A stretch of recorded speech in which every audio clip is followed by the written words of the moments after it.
पुराण कथा पंचम स्कंद 20वां अध्याय। नमस्कार दोस्तों, यदि आप हमारे चैनल पे न्यू हैं तो चैनल को जरूर सब्सक्राइब कर लीजिएगा। बेल आइकन को प्रेस करके कमेंट बॉक्स में जय श्री हरि कृष्ण जय श्री हरि विष्णु अवश्य लिखिएगा। यदि आप गर्भवती माता हैं तो आप इसको प्रतिदिन प्रातः काल के समय या शाम काल के समय अवश्य सुने, जिससे आपको श्रेष्ठ कर्म करने वाली संतान की प्राप्ति हो। जैसी संतान की आप कामना करते हैं, श्री हरि विष्णु की कृपा से आपको वैसी संतान की प्राप्ति हो। यदि आप हमारे चैनल पे न्यू हैं और पहली बार कथा सुन रहे हैं तो आप इसको प्रथम स्कंद से अवश्य सुने, जिससे आपको इसका पूरा सार समझ में आए और इसका पूरा फल प्राप्त हो। हमारा 20वां अध्याय जो यहाँ से प्रारंभ होता है। जय श्री हरि कृष्ण।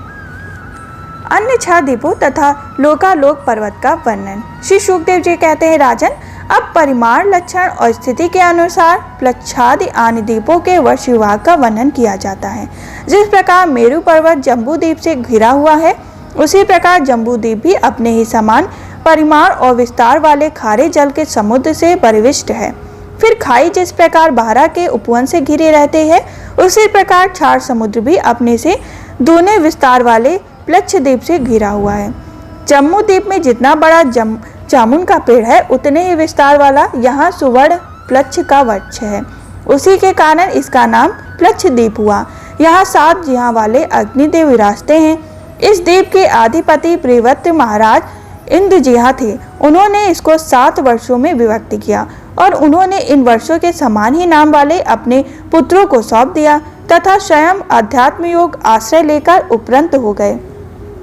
वर्षों के नाम शिव, यवश्य, सुभद्र, शांत, क्षेम, अमृत, अभय, इनमें से भी 7 पर्वत और 7 नदियां प्रसिद्ध हैं। वहाँ मणिकूट, वृक्षकूट आदि के 7 महानदियां, वर्ष, हंस, पतंग, ऊर्ध्ववंश और सत्संग नाम के 4 वर्ण हैं। उद्दक नदियों के जल में स्नान करने से इनके रजोगुण तमोगुण क्षीण हो जाते हैं। इनकी आयु 1000 वर्ष की होती है।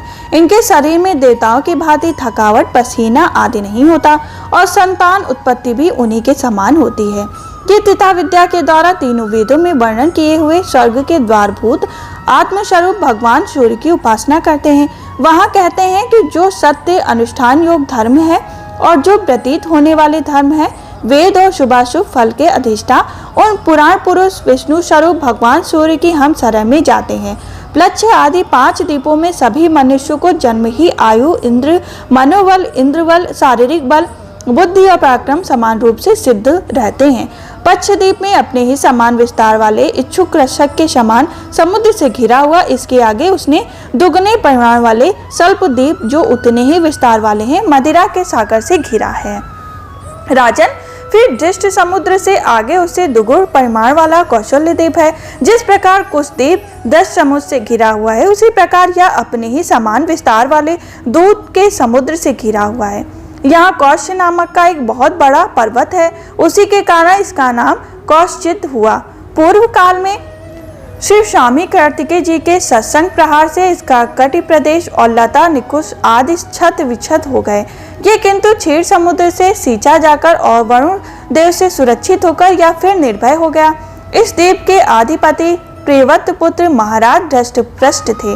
वे बड़े ही ज्ञानी थे। उन्होंने इसको 7 वर्षों में विभक्त कर उनमें उन्हीं के समान नाम वाले अपने 7 उत्तराधिकारी पुत्रों को नियुक्त किया और स्वयं संपूर्ण जीवों के अंतरात्मा परम मंगलमय कीर्तिशाली भगवान श्री कृष्ण के पावन 5 चिन्हों का शरण ली। इस प्रकार क्षीर समुद्र से आगे उसके चारों ओर 32 लाख योजन विस्तार वाले शाक्य द्वीप हैं, जो अपने ही समान परिणाम वाले मट्ठे के समुद्र से घिरा हुआ है। इसमें शाक नामक का एक बड़ा ही वृक्ष है, वही इस क्षेत्र के नाम का कारण है। इसकी अत्यंत मनोहर सुगंध से सारा द्वीप महकता रहता है। मेधाति नामक उसके अधिपति भी राजा प्रियव्रत के पुत्र थे। उन्होंने अपनी द्वीपों को 7 वर्षों में विभक्त किया। उनमें उन्हीं के समान नाम वाले अपने पुत्र पुरोजप, मनोजप, पवन, ध्रुमान, त्रिकट, बहुरूप और विश्वधार को अधिपति नियुक्त कर स्वयं भगवान अंत में दत्तचित हो तपोवन चले गए।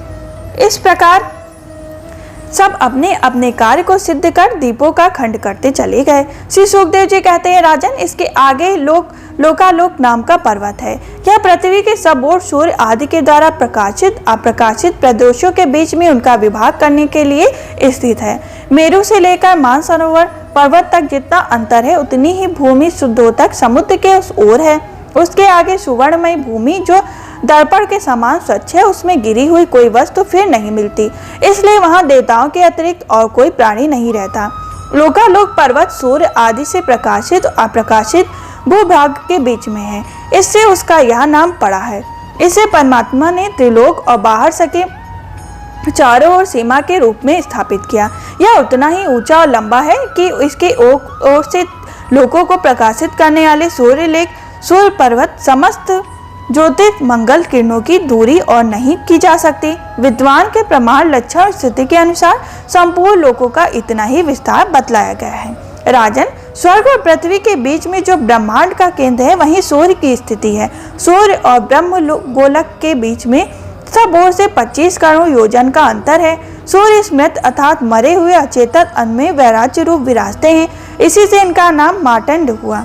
हे हिरणमय ज्योतिर्मय ब्रह्मांड से प्रकट हुए, इसलिए इन्हें हिरण गर्भ भी कहते हैं। सूर्य के द्वारा ही दिशा, आकाश, धूलोक, अंतरिक्ष, भूलोक के स्वर्ग और मोक्ष के प्रदेश, नरक, रसातल तथा अन्य समस्त भोगों का विभाग होता है।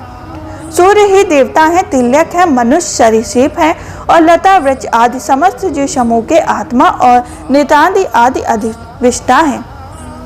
इस प्रकार हमारा 20वां अध्याय संपन्न हुआ, जिसमें अलग अलग दीपों के बारे में वर्णन और चर्चा की गई। यदि आप हमारे चैनल पर न्यू हैं तो 21वां अध्याय भी अवश्य ही सुने, जिसको सुनने के लिए आप हमारे चैनल को जरूर सब्सक्राइब करें और कमेंट बॉक्स में जय श्री हरिकेश, जय श्री हरि विष्णु अवश्य लिखें। हम फिर मिलेंगे 21वें अध्याय में, जिसमें सूर्य के रथ और उसकी गति का वर्णन किया जाएगा। तब तक के लिए जय श्री हरिकेश, जय श्री हरि विष्णु।